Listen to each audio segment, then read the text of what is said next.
Mardi matin, il est 1h30. On se prépare pour le départ pour la République dominicaine. On décolle dans à peu près une demi-heure à 1 heure. On est toujours à Mayaguana. On vous montre notre trajet qu'on va aller faire.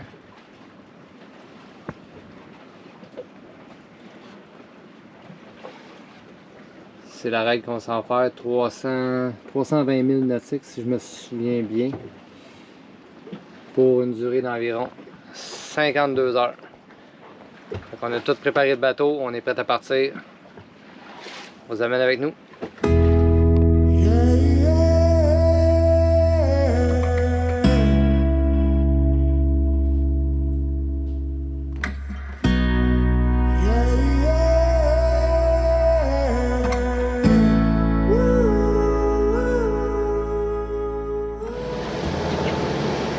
C'est parti. On est en route pour le premier waypoint, aller rejoindre nos amis Gypsy Bri et Malik. On fait du 4.8 nœuds.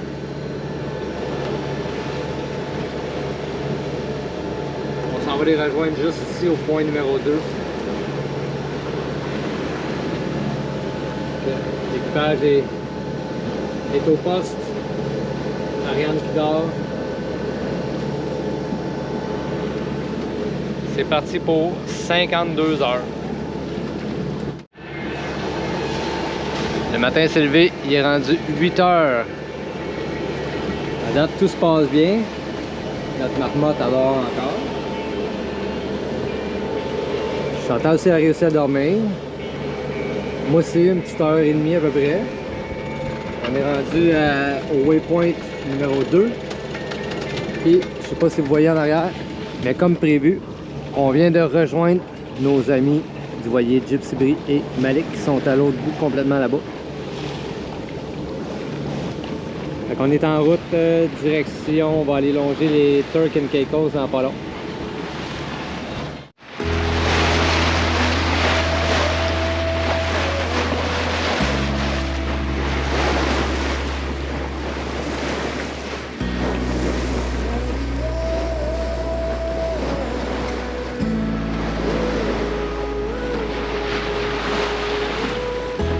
Rendu midi 30, on est à la hauteur de Turks and Caicos et des dernières îles des Bahamas.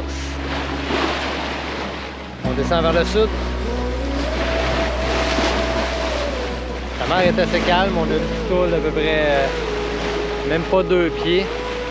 Les vents sont calmes aussi, on a des vents à 5-6 nœuds.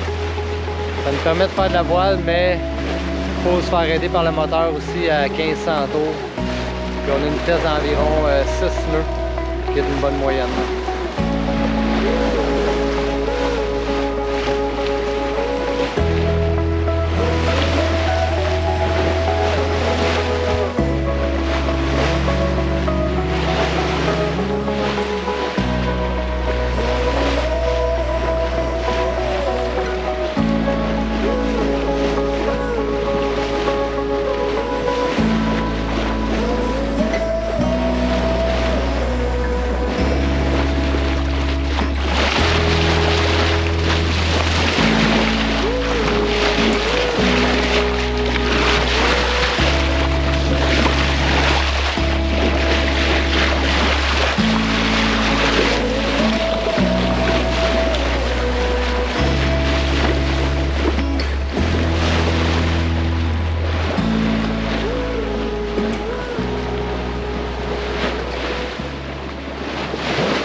Qu'est-ce qui se passe, capitaine? Là? On a une bonne touche. Ça tire pas mal. Je m'en allais la ressortir, la canne, en fin de journée. Là, ça s'est mis à tirer en débile. Je sais pas c'est quoi, mais regardez la canne. Wouhou! Ah, c'est ma canne a pété. Oh Ma non. canne a pété. Ok, mais faut pas le lâcher là. Wouh! Un méchant beau gros thon. Attention, Ariane. Attention, je suis en train de me faire. Bon, il va faire un dégât. Ben oui, on va faire un dégât. Là. Si. Hey, faut pas que tu passes, faut pas que tu passes. Hey, il doit faire si, au moins un 10 livres facile si c'est pas plus. Lâche-les pas, hein, c'est gigote là. Wouh! Wow! Débile.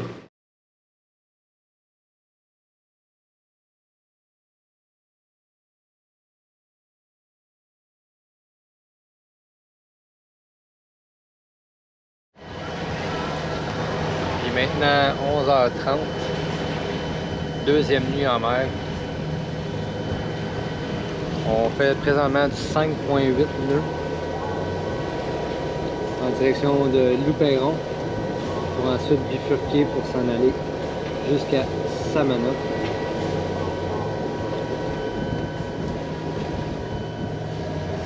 On a un vent de passe, donc on est à moteur, encore une fois, on n'a pas le choix.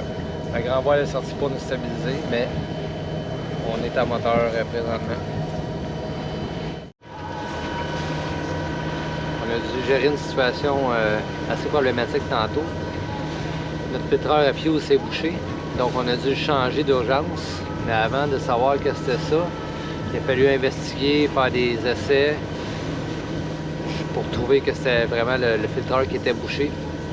On l'a changé, mais c'est pas évident de changer une pièce en plein océan. Et étant donné que là, on était plus à la dérive parce qu'il n'y avait pas de vent, on ne peut pas utiliser les voiles pour continuer à naviguer.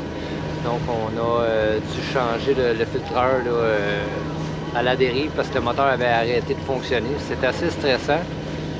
Après ça, il a fallu qu'on mette le dinky à l'eau pour aller chercher une pièce sur le voilier de nos amis Malik qui ont le même moteur que nous, mais il y avait une pompe un feed pompe à diesel, donc on pensait que c'était ça.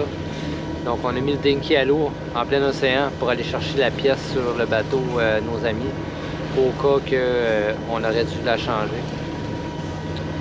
Tout s'est bien passé, c'est assez stressant, mais on continue. Bon matin tout le monde, on est toujours dans notre traversée de l'océan pour se rendre en République dominicaine. C'est le calme plat, pas de vent, on était supposé avoir des vents toute la nuit, il n'y a pas eu de vent. Les plans ont changé avec notre trouble moteur qu'on a eu cette nuit. Ça nous est arrivé là, quelques heures encore à peine. On a décidé de prendre la direction de Loup-Perron. On s'en ira pas à Samana. C'est encore quasiment 30 heures de navigation. Pour la sécurité de tout le monde, on a dérouté, on s'en va à Loup-Perron. On va aller passer quelques jours là-bas, le temps de faire les réparations sur le moteur. C'est la tank à diesel qu'il faut faire nettoyer. Il y a de la cochonnerie dedans. Le filtreur le pogne. Fait que là, le moteur étouffe à cause que les filtreurs sont pleins. Il faut changer les filtreurs, mais on peut pas se permettre de naviguer dans ces conditions-là sans savoir quand ça va arrêter. Fait que, on a pris la décision de détourner notre route pour Loup-Perron. Notre drapeau jaune est mis. On arrive dans 4 heures. On va pouvoir aller se reposer aussi. On est brûlé raide. Puis on va aller faire nos réparations dans les prochains jours. À plus tard.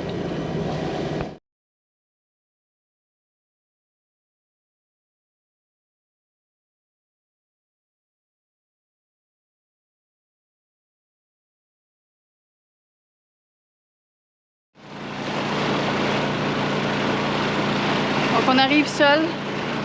Ça va à Loup-Perron. Il y a déjà des gens qu'on connaît, des voileux qui sont là-bas. Donc on a laissé nos amis copains, nos bateaux copains, partir pour notre réservation qui avait lieu à Samana. Malheureusement, on ne pourra pas y être pour des réparations de bateaux. Peut-être partie remise. Le capitaine dort un peu avant d'arriver pour s'ancrer puis passer l'inlet. Semble-t-il que c'est un inlet quand même assez facile.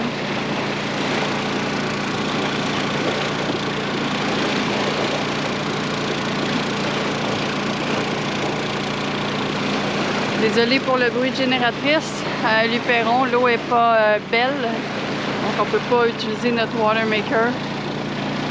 Donc on remplit le plus possible nos réserves.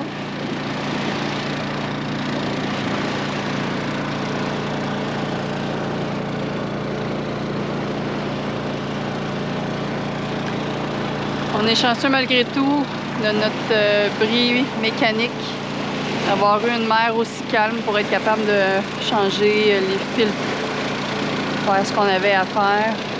S'arrêter en mer, c'est pas ce qu'on souhaite.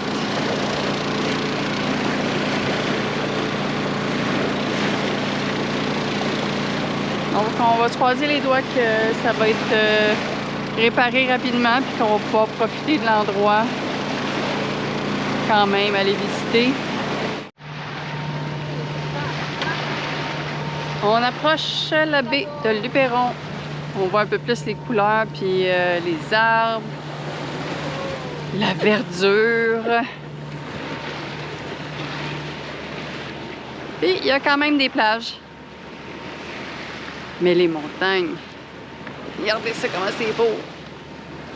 Wouhou!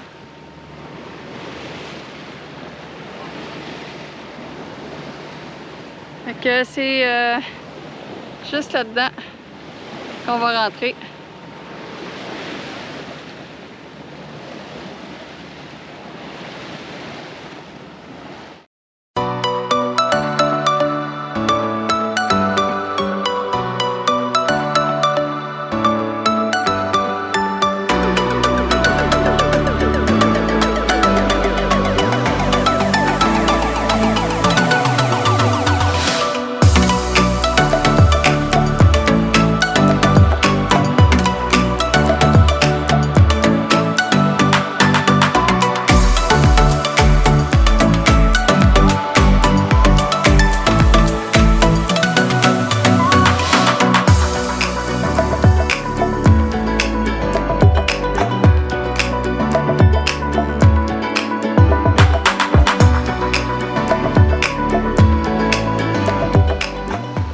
On s'en va faire les customs, le dédouanement du bateau et de nous trois. On va aller pratiquer notre espagnol. Si, señor.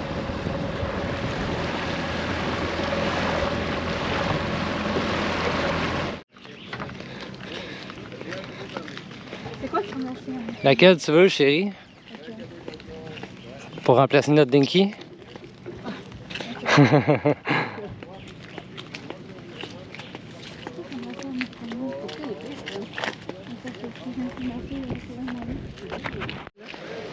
On est rendu au bureau de la douane et ministère de l'Agriculture. On a comme 3-4 places à faire, 2-3 places je pense. On vous amène voir ça. Le processus des douanes est terminé. Chantal, es-tu capable d'expliquer ce qui vient de se passer? Donne-moi tes papiers, donne-moi de l'argent, puis ok, bye! T'as le bureau d'immigration, t'as le bureau de la douane, après ça t'as l'agriculture, puis t'as l'armada. Là, ils sont tous là-dedans, ils te demandent tous les papiers, ils veulent tout en même temps. Là, il y en a qui te donnent des papiers, signe là, l'autre après ça, ok, donne-moi 40$, l'autre c'est 10$, l'autre c'est 30$. Ça a duré 15 minutes intenses, tout est fait. Qu'est-ce qui s'est passé, je sais pas. Qu'est-ce qu'on a signé, je sais pas. Mais on est dédouanés, c'est ça le cas. Fait que là, on s'en va se promener, on va aller relaxer. On va aller trouver peut-être une petite crèmerie, puis quelque chose à souper. On va aller voir ça. C'est quoi les chiens? Voilà. Les chiens, c'est quoi?